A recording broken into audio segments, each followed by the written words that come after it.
Germany में बैठकर कैमरे के सामने ज्ञान पिलने वाले कुछ यूट्यूब प्रोफेसर्स को आजकल ग्रेट निकोबार में बहुत पेड़ याद आ रहे हैं।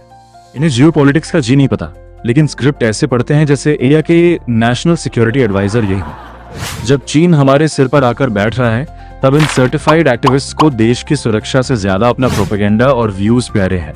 चलिए डिकोड करते हैं 80,000 करोड़ के इस मेगा प्रोजेक्ट की असलियत। Great Nicobar island straight of Malacca से सिर्फ 160 किलोमीटर दूर है।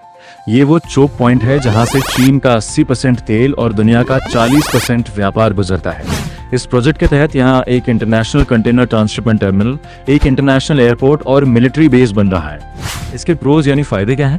पहला, अगर कभी चीन से युद्ध हुआ तो इंडियन नेवी यहाँ से चीन की पूरी सप्लाई लाइन को चोक कर सकती है। दूसरा, हम सिंगापुर और कोलंबो पोर्ट पे अपनी निर्भरता खत्म करके इसे एशिया का सबसे बड़ा ट्रेड हब बना देंगे। लेकिन इसके कॉन्स यानी नुकसान क्या है? पहला, इस प्रोजेक्ट के लिए कई फेजों में करीब 1 करोड़ पेड़ काटे जाएंगे, जिससे इकोलॉजी और कोरल रीफ्स पर असर पड़ सकता है। दूसरा, वहां रहने वाले शोम्पेन आदिवासियों के विस्थापन का डर। हालांकि सरकार ने साफ कहा है कि आदिवासियों का कोई विस्थापन नहीं होगा और पूरे द्वीप का सिर्फ 1.8% जंगल ही इस्तेमाल होगा। अब आप बताइए, देश की सुरक्षा और चीन को काउंटर करना ज्यादा जरूरी है या फिर इन एक्टिविस्ट का एजेंडा? कमेंट्स में अपनी राय जरूर दें।